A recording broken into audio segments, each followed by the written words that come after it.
Dəyərli və gözəl həmvətənlər, hər vaxtınız xeyir olsun. Bugünkü videomuz çox önəmlidir. Başdan axıra qədər baxmağınızı istəyirəm. Bu videonun içərisində 3 dənə əsas məsələyə toxunacağıq. Birincisi, Fransadakı administrativ işlərinizi özünüz necə həll edə bilərsiniz? İkincisi, sizin zəifliyinizdən istifadə edib, sizə kərəkbazlıq eləyib, sizin olan qalan pulunuzu alıb, qanınızı, pardon ifadəyə görə, sömürə biləcək şəxslərin mövcud olduğunu mötərizə içərisində bəzi misallarla birlikdə baxacağıq. Və üçüncü olaraq da mən bura hardasa 6-7 dənə sayt adı yazmışam ki, o saytların hamısını sizə paylaşacağım ki, siz özünüz öz administrativ işlərinizi həll edə biləsiniz.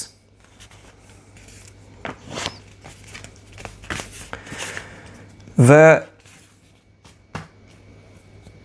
çox azcana özüm haqqında danışmaq istəyirəm. Zaten məni tanıyanlarınız vardı burada.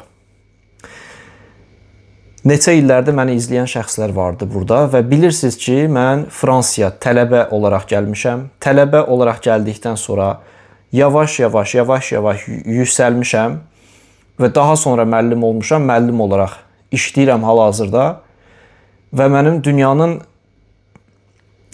demək olar ki, 50-dən çox fərqli ölkəsindən tələbələrim var, olub. Bundan fəxr edirəm. Siz də fəxr eləməlisiniz bir vətəndaş kimi. Çünki biz eyni vətəndən gəlirik. Qanımız, canımız eynidir. Yəni bununla sadəcə fəxr eləmək olar. Öz yerində. Bunu nə üçün deyirəm? Tələbə olaraq gəldikdən sonra müəyyən administrativ işləri gördükcə mən müəyyən bir təcrübə qazanmışam. Çox şeyi artıq bilirəm. Nəyi necə edirlər? Administrativ işləri necə həll edirlər? Gəldikdən sonra oturum iznini necə alırlar? Gəldikdən sonra prava məsələsini necə həll edirlər? Gəldikdən sonra vətəndaşlığı necə alırlar? Bunu mən daha yaxşı bilirəm. Çünki vətəndaşlığı mən burada özüm almışam. Və bütün bunların nə üçün sizə deyirəm? Bütün bunların məcmusunda mən 2 dənə şey eləyə bilərdim.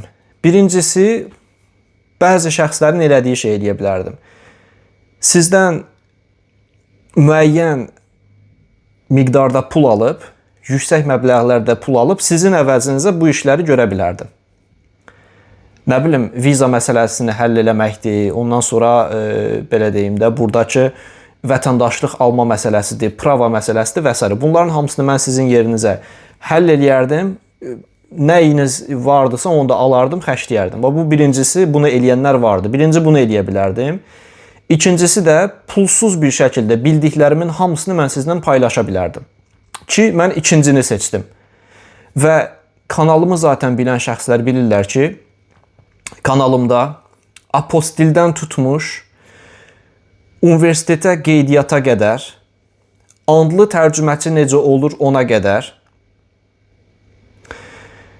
Kaziye judisiyer, yəni o təmizlik, polisdən təmizlik kağızı necə alınır ona qədər, iş necə tapılır Fransada, ev necə tapılır Fransada, ağlınıza gələn demək olar ki, çox mövzu haqqında mən pulsuz bir şəkildə videolar paylaşmışam. Eyni zamanda o videolardan da əlavə mən Fransaya gələn və dil səviyyəsi olmayan şəxslər fransız dilini necə öyrənə bilər?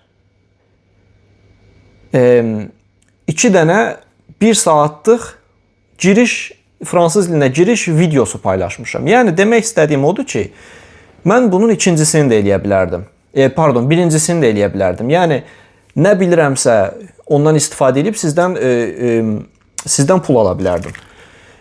İndi bu o demək deyil ki, mən safam, mənim ağlım yoxdur, mən bunu eləyə bilərəm. Amma seçim məsələsi vardı, mən bunu seçmirəm. Çox məsələni pulsuz özünüz edə bilərsiniz və mən bunu sizə izah eləməyi seçmişəm. YouTube kanalıma gedib Amma baxmaq əvəzinə, YouTube kanalıma gedib baxmaq əvəzinə, o videolara oturub, bax, hardasa 5 dəqiqədir danışıram. İndi yəqin ki, çoxunuz çıxıbsınız. Amma xahiş edirəm, çıxmayanlar vardırsa, axıra qədər qulaq asın, heç olmasa nəsə bir şey öyrənmiş olarsınız. Heç kimə də əxlaq dərsi falan vermək kimi bir egoistliğim falan yoxdur, qətiyyən. Özümdən danışıram, başqa kim neyinir eləsin, öz işidir. Demək istədiyim odur ki, sadəcə baxın, burada bu qədər videonu biz paylaşmışıq. Bu qədər videonu biz paylaşmışıq. Niyə görə gedib baxmırsınız? Baxmaq əvəzinə nə edirlər? Qulağıma bəzi sözlər gəlib çatıbdır. Yenə də deyirəm, hər kəsin bavalı, öz nətə deyirlər Azərbaycanda, bavalı öz başına deyirlər, nə deyirlər? Kim nə edir, eləyir. Kim nə edir, eləyir. O videolara gedib baxmaq əvəzinə gediblər, qoşulublar bəzi adamlara. Bəzi adamlar həmin şəxslərdən yüksək məbləğdə pullar alıblar bəzi işlərini görmək üçün. Yüksək məbləğdə pul aldıqdan sonra işlərində həll eləməyiblər. Ondan sonra tam belə pullarını falan itirdikdən sonra stres halında gəlib məni tapıblar. Deyiblər ki, bəs bu necə olur? Mən də demişəm ki, bax gedin, video oradadır, videoya baxın, eləyin. Apostil məsələsi. Apostil Fransada hal-hazırda notarius tərəfindən verilir. O məsələdə deməli bir nəfər 12 avroya eləyə biləcəyi 20 manata belə deyək də, eləyə biləcəyi bir iş üçün hardasa 1000 manata yaxın pul ödəyibdir kiməsə, amma sənəddən də hal-hazırda xəbər yoxdur. Sırf o videonda, bu videonda onun üçün çəkirəm. Yeni bir xatırlatma videosu olsun.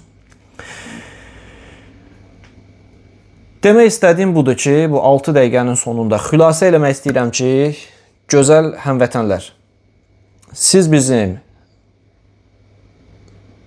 üçün çox dəyərlisiniz, bizim üçün çox önəmlisiniz və mən çox istəyərəm ki, siz aldanmayasınız. İş orasıdır ki, sizi aldadanlar da bizim dəyərlilərimizdir, sizi aldadanlar da bizim üçün önəmlidir, bizim vətəndaşlardır, yəni fərqli vətəndaşlar deyil. Fərqli vətəndaşlar deyil. Amma nə etmək olar da? Hərə fərqli ailədən çıxıbdır, hərənin fərqli yaşadıkları travmaları vardır, hərə fərqli bir yol seçdiyi üçün o yolun nəticəsini yaşayır. Onlar nə etsələr də bizim vətəndaşlarımızdır, həmişə canımız, ciyərimiz olacaqlar, o öz yerində. Sadəcə aldanmamaq üçün zəhmət olmasa, nə işiniz vardırsa, nə bilim, apostil mi eləyəcəksiniz? Gedin, mənim videolarıma bir baxın. Görək apostili necə eləyirlər. Sıfırdan axıra qədər izah eləmişəm. Vəsiqəli şəkil mi çəkdirəcəksiniz? Gedin, mənim kanalımda baxın, şəkli necə çəkdirirlər. Sıfırdan axıra qədər izah eləmişəm. Fransada təhsil mi almaq istəyirsiniz? Gedin, mənim videolarıma baxın. A-dan Z-ə hamısını izah eləmişəm. Fransada sığorta mı alacaqsınız? Gedin, A-dan Z-ə izah eləmişəm. Maşın mı alacaqsınız? A-dan Z-ə izah eləmişəm. Fransız dili mi öyrənmək istəyirsiniz? Sıfır səviyyəsindən müəyyən bir səviyyəyə gəlmək üçün 2 saatlıq dərs orada izah eləmişəm. Sonra nə var? Fransada sərsənəd işləri vardı. Responsabilité sivil sığortası vardı. Onu mu eləyəcəksiniz? Gedin, sıfırdan izah eləmişəm.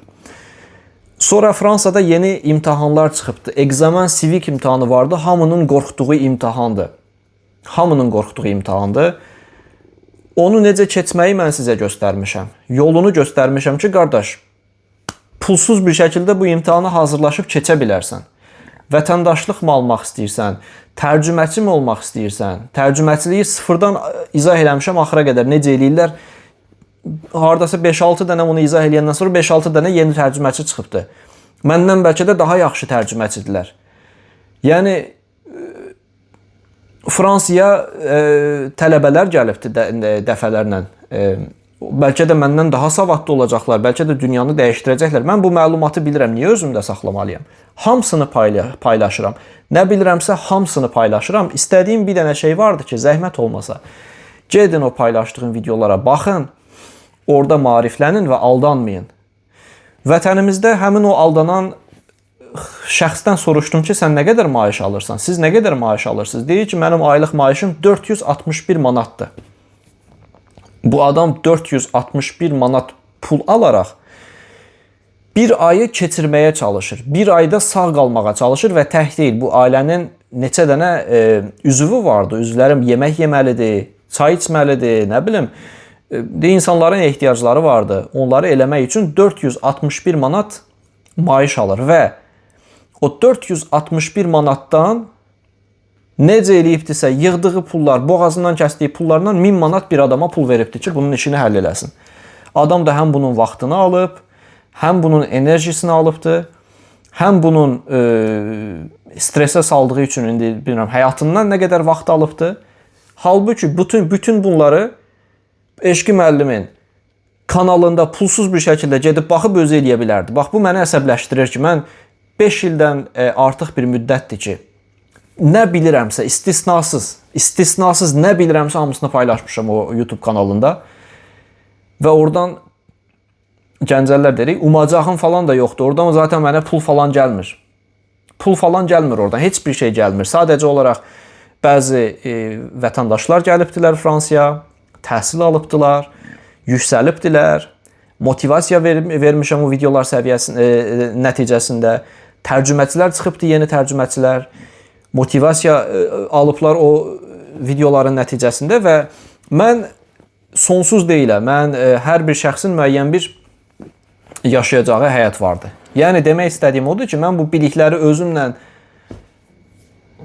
Naxçıvanda bir ifadə var. Pardon, ifadəyə görə indi yaxınlarım da baxır. Cora aparmayacağam bu. Bu bilikləri mən cora aparmayacağam özümlə. Bu bilikləri mən paylaşıram həmvətənlərimlə. Çünki həmvətənlərimi mən çox istəyirəm. Dəhşət çox istəyirəm. Yoxsa mənə nə var? Bax, mənim çox gözəl işim vardı hal-hazırda. Fransada yaşayıram. Fransızların çoxunun qibtə elədiyi bir işim vardı. Neçə dənə mən dil bilirəm. İşim var, rahat yaşayışım var. İstədiyim xoşbəxt bir həyatı yaşayıram. Gəzirəm, neçə aydan bir gedirəm fərqli ölkələrə. Mən nə ehtiyacdır ki, durum bu tipli videolar, bax, hal-hazırda video çəkirəm. Bunun əvəzində gedərəm, oturaram, marojnumu yiyərəm. Düzdür? Zəhmət olmasa, dəyərli həmvətənlər, çox xahiş edirəm. Gedin mənim videolarıma baxın. Pulunuzu ona buna verməyin. Çox xahiş edirəm. 460 manat pul qazanırsınız siz. 460 manatla siz aylıq həm övladlarınızın yemək içməyinə baxmalısınız. Eyni zamanda bunun qaz pulusu var, işıq pulusu var, osu var, busu var. Bunu ödəməlisiniz. Amma sizdən bu 1000 manatı alan şəxs bunu düşünmür. Onu da qınamıram, çünki hər şəxs fərqlidir. Hər bir şəxs fərqlidir və mənə düşməyibdir ki, kimisə gedim qınayım. Sadəcə olaraq sizə, bu aldanan şəxsə, fırıldağa uğrayan şəxsə bir dənə məsləhətim odur ki, zəhmət olmasa gedin, nə işiniz vardısa bu YouTube kanalına bir baxın, pulsuz bir şəkildə hamısını paylaşmışam. İkinci olaraq demək istəyirəm ki, mən neçə illərdən bəridir ki, fransız dili müəllimiyəm mən. İndi düzdür, hal-hazırda fransız dili müəllimliyi də eləyirəm, amma eyni zamanda universitetdə texnologiya üzrə mən dərs deyirəm. Demək istədiyim odur ki, heç vaxt görməmişəm ki, hansısa bir şəxs sıfırdan B2 səviyyəsinə, B1 səviyyəsinə 3 ay içərisində gəlsin. Bu imkansız bir şeydir.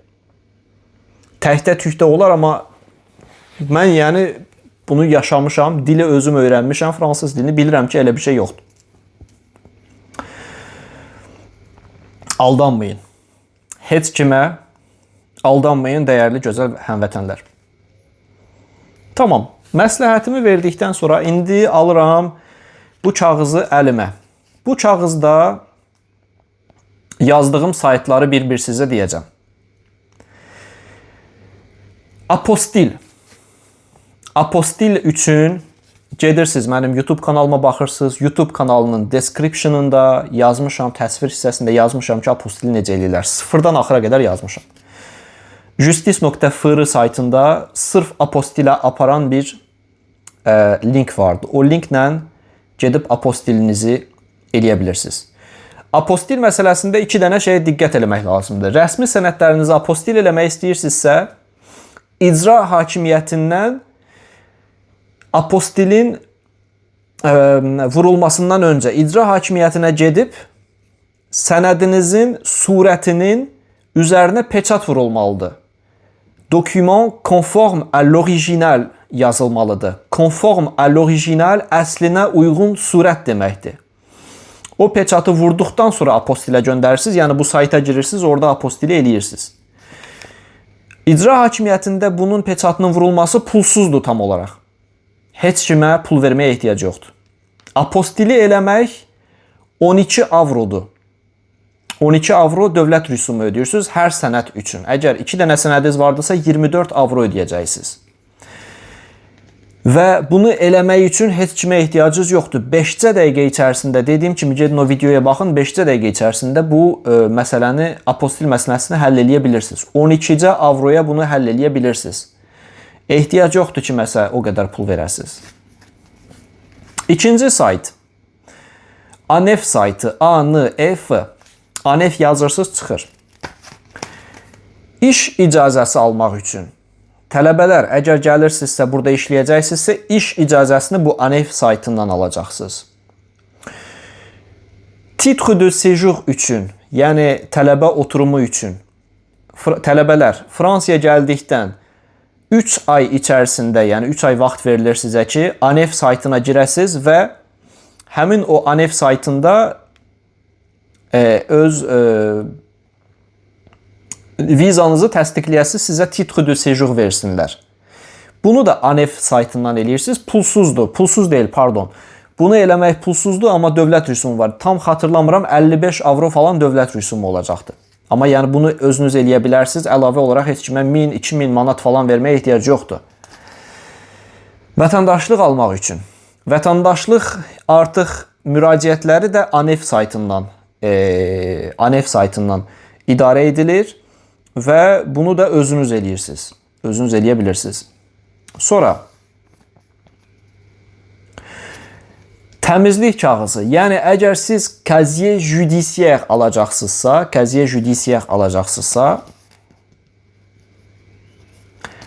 həmin o casier judiciaire pulsuzdur. 3 dəqiqə ərzində gəlir sizin e-mailinizə. Yenə justice.fr saytı vardı. Orada girirsiniz. Zaten casier judiciaire də mən izah eləmişəm bu videolarda. Gedib baxmaq lazımdır. Justice.fr-da da onun linki vardı. Linkinə girirsiniz. Casier judiciaire 5 dəqiqə içərisində, 3 dəqiqə içərisində tak alırsınız. Problemsiz. Pulsuzdur. Examen civic. Examen civic bilirsiniz ki, artıq Fransada oturum almaq istəyən şəxslərin hamısının keçməli olduğu məcburi bir sınavdır. Darmanin demək baş nazirin getməsindən öncə verdiyi bir qərar idi. Nəysə də o qərarı verib çıxdı. Baş nazir də deyildi. Deyəsən Daxili İşlər Naziri idi. Nəysə də bilmirəm nə idi. Qısacası o getmədən öncə bu Examen Civic-i çıxardıbdı ortaya. Examen Civic-i qardaş özünüz rahat bir şəkildə hazırlaşıb keçə bilərsiniz. Yazmışam orada. Video çəkmişəm. Examen Civic-i necə eləmək olur? Sualların hamısı internet saytındadır. Hamısı istisnasız. Gedirsiniz, oturursunuz. 2 həftəyə hazırlaşıb rahat bir şəkildə keçə bilərsiniz. Sürücülük vəsiqəsi mi almaq istəyirsiniz? Sürücülük vəsiqəsi üçün ANTS, ANTS deyilən bir sayt vardı. O sayta girib sürücülük vəsiqəsini, işləmlərini oradan başlada bilirsiniz. Hazırlaşmaq üçün Ornikar saytı vardı. Ornikar saytına girirsiniz, elə birəm 30 avro olmalıdır. Qeydiyyatdan keçirsiniz. Oradakı sualların hamısını oxuyursunuz. Oxuduqdan sonra rahat bir şəkildə gedib sürücülük vəsiqəsinin nəzəri hissəsini keçə bilirsiniz. Başqa nə qaldı? Təhsil məsələsi. Campus France. Campus France vardı Azərbaycanda. Onun ofisi vardı. Mədinə xanım olmalıdır. Kiməsə 2000, 3000, 4000 manat verən adamlar vardı ki, işləmləri onun əvəzinə eləsin. Bəs mən vaxtımı sərf eləyib orada izah eləmişəm hər şeyi ki, necə eləyirsiniz? Pulsuz bir şəkildə 4000 manat falan kiməsə verməyə əvəzinə gedin, oturun, o 1 saatlıq videoya baxın. Həm onun həzzi də fərqlidir. Videoya baxdıqca özünüz elədiyiniz üçün artıq özünüzdə bir şey hiss eləyirsiniz. Qələbə qazanmışlıq hissi hiss eləyirsiniz ki, də bunu mən eləmişəm, mən qəbul olmuşam, mən keçmişəm, getmişəm. Yəni bu qədər adam eləyirsə siz niyə eləyə bilməyəsiniz? Sonra dediyim kimi suallarınız vardısa, xüsusi suallarınız gedirsiniz Campus France Azərbaycanla əlaqə saxlayırsınız. Və son olaraq da vergilər məsələsi. Vergi ilə bağlı deyəsən videom yoxdur, onu da çəkəcəm inşallah. Ampo saytı vardı. Onu da özünüz eləyə bilirsiniz və Ampo belə deyim, ilk deklarasiyonu eləyəndə, ilk bəyanı eləyəndə birbaşa gedirsiniz. Centre de Finance Publique deyilən bir ofis vardı. Xəzinədarlıqdır. Ora gedirsiniz, orada danışırsınız adamlarla, kömək eləyirlər sizə, sənədi verirlər, doldurursunuz, verirsiniz ora birbaşa. Poçtla göndərməyə ehtiyac yoxdur. Zaten oradasınız, orada tak doldurub verərsiniz. İkinci ildən etibarən artıq sizə bir numero fiskal gəlir. Həmin o numero fiskal vasitəsilə nə edirsiniz? Girirsiniz, artıq öz deklarasyonunuzu onlayn bir şəkildə edirsiniz. Onlayn da rahatdır, bilirsiniz. Maaş alırsınızsa, maaşı zaten avtomatik ora deklarə edilir. Ondan sonra işinə tak klik edirsiniz üzərinə. Birbaşa 5 dəqiqə içərisində həll edilir. Başqa nə deyim? Fransız dili öyrənmək istəyirsinizsə, heç nə, gedin ChatGPT ilə danışın, söhbət edin, öyrənin. Yəni, bu 20 dəqiqəlik videonun məğzi budur ki, dostlar, aldanmayın. Aldanmayın. Kim olur olsun, nə özümüzünkilərə, nə başqalarına. Biz pulu asan qazanmırıq, çətinliklə qazanırıq. Və bəzi insanlar vardı ki, onlar üçün fərqi yoxdur. Siz asan mı qazanırsınız, çətin mi qazanırsınız? Və onları da qınamayın. Çünki bir insan hər hansı bir şeyi bir dəfə eləyirsə, sigaret çəkmək deyək. Sigareti 3-4 dəfə çəkəndən sonra onun aludəçisi olursan. Onun pis bir şey olduğunu sən bilsən də, o sigaret çəkməyə davam edirsən. O demək deyil ki, sən pis bir adamsan. O demək deyil ki, sən pis bir adamsan. Və bu tipli saxtakarlığı eləyən şəxslərdə bu bir aludəçilik yaradır. Rüşvət alan şəxs olsun, fırıldaq eləyən şəxs olsun, insanların boğazından kəsib yığdığı pulu mənimsəyən şəxslər olsun. Bu o demək deyil ki, onlar pis adamlardır daxillərində. Sadəcə olaraq bir dəfə eləyiblər təsadüfən də, bilmirəm hansı şərtlər içərisində. 2 dəfə eləyiblər, ondan sonra bu dönüb olubdur bir adət. Və ikinci bir şeyə diqqət eləyin. Nifrət məsələsi. Siz nifrət hiss elədiyiniz anda artıq həmin o sizin pulunuzu, sizin vaxtınızı mənimsəyən insan qazanmış olur.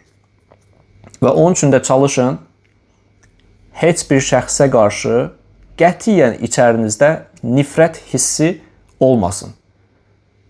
Nifrət hissindən uzaq olun.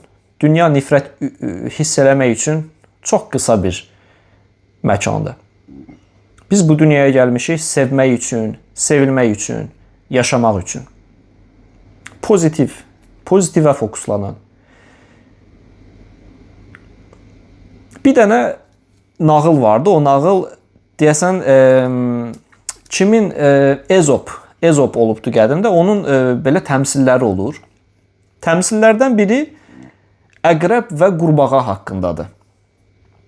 Nəysə bir gün bir qurbağa gölün yanında dincəlirmiş. Qəfildən bir əqrəb gəlir. Qurbağaya deyir ki, qurbağa qardaş, mən yolu buradan o bir tərəfə keçməliyəm deyir. Gölün elə ki, bu tərəfinə o bir tərəfə keçməlidir. Prosto batar axı da, üzə bilmir. Qurbağa da deyir ki, ay əqrəb qardaş, mən hardan bilim ki, sən məni vurmayacaqsan? Nəysə, əqrəb də deyir ki, mən səni niyə vurum, sən məni buradan ora aparırsan. Mən səni heç vuraram. Nəysə, bunu inandırır. Qurbağa da deyir də, düz deyir də. Qurbağa da fikirləşir ki, düz deyir də. Mən bunu aparıram zaten, bu məni niyə vursun ki? Nəysə, gedirlər. Lap sahilə çatanda əqrəb qayıdır, qurbağanı vurur. Qurbağa öləcəkdir, bəs prosto beynində sual yaranır ki, bəs deyir, əqrəb, axı biz danışmışdıq, sən məni niyə vurdun? Əqrəb də deyir ki, qardaş, Vallah məni qınama. Mən əslində qalanda sənə çox böyük hörmətim vardı. Sadəcə olaraq bu mənim təbiətimdir. Bu mənim təbiətimdir. Və qurbağa batacaqdır, gülümsəyərək batır, gülümsəyərək ölür. onu mən özüm əlavə elədim, elə bir şey yoxdur. Gülümsəyərək falan ölüb eləmir, sadəcə ölür, nəysə. Yəni bu əqrəbin təbiətidir. Mən oturum əqrəbə qarşı nifrət hiss eləyim. Nə bilim, qisas hiss eləyim. Nə bilim, gedim onu qınayım. Mənim ondan fərqim nə olacaqdır? Mənim bir də elə bir vaxtım olmamalıdır ki, oturum kimdənsə qisas alım, oturum kiməsə qarşı nifrət hiss eləyim, oturum kiməsə qarşı pis və mənfi hisslər, qınamaq olsun və s. bunları hiss eləmək üçün vaxtım olmamalıdır mənim. Əgər vaxtım vardısa, bu deməkdir ki, mən boş bekaram. Yəni, bu uzun videodan dostlar, 3 dənə nəticə çıxarda bilirik. Birinci, Fransadakı işləmlərinizin çox böyük bir qismini özünüz eləyə bilərsiniz və hamısı üçün video paylaşmışam. Hamısı üçün video paylaşmışam. Çox xahiş edirəm, gedin baxın. İkinci nəticəmiz o olacaqdır ki, fırıldaqçılar hər yerdə var, hər millətdən var. Balıqçı kimi düşünün. Siz balıqsız, fırıldaqçılar da sizi tutmağa çalışır. Ya o tora düşəcəksiniz, ya da düşməyəcəksiniz. O sizin biraz səriştənizdən asılıdır, biraz diri başlığınızdan asılıdır. Ya bir də tənbəlliyinizdən asılıdır. Tənbəl adamı aldadarlar da, tənbəl adamı aldadarlar. Təbii ki, o fırıldaqçılara mən nətə deyirlər, onları dəstəkləmirəm, qətiyyən. Sadəcə olaraq sizi mən yönətməyə çalışıram ki, gedin özünüz eləyin. Özünüz eləsəniz bu işləri, Eşqi müəllim orada video paylaşıbdı o qədər. Gedib onlara baxıb 1 saat vaxtınızı ayırsanız, indi 30 dəqiqədə mən danışıram. Oturun baxın da, buradan TikTokda belə kaydırmaq əvəzinə gəlin baxın, burada söhbət edirik. Nə itirirsiniz? Yəni o sizi yönləndirməyə çalışıram ki, qardaş gedin bunu eləyin, özünüz eləyin, gəlin Fransaya. Mənim tanıdığım, yəni özləri etiraf eləyən ən azından 7-8 dənə tələbə vardı ki, mənim videolarıma baxıb gəliblər. Çoxu etiraf eləmir. Bizim millətdə o şey də vardı. Tutaq ki, sən vasitənlə bir şey eləyibdirsə, sənin videondan bir şey eləyibdirsə, sənə motivasiya olsun deyə belə bir şey yazmış. Prosto onu məsələn yazsa, mənlə paylaşsa, mən əksinə çox sevinərəm, daha çox video paylaşıram. Çoxu da eləyir, amma paylaşmır.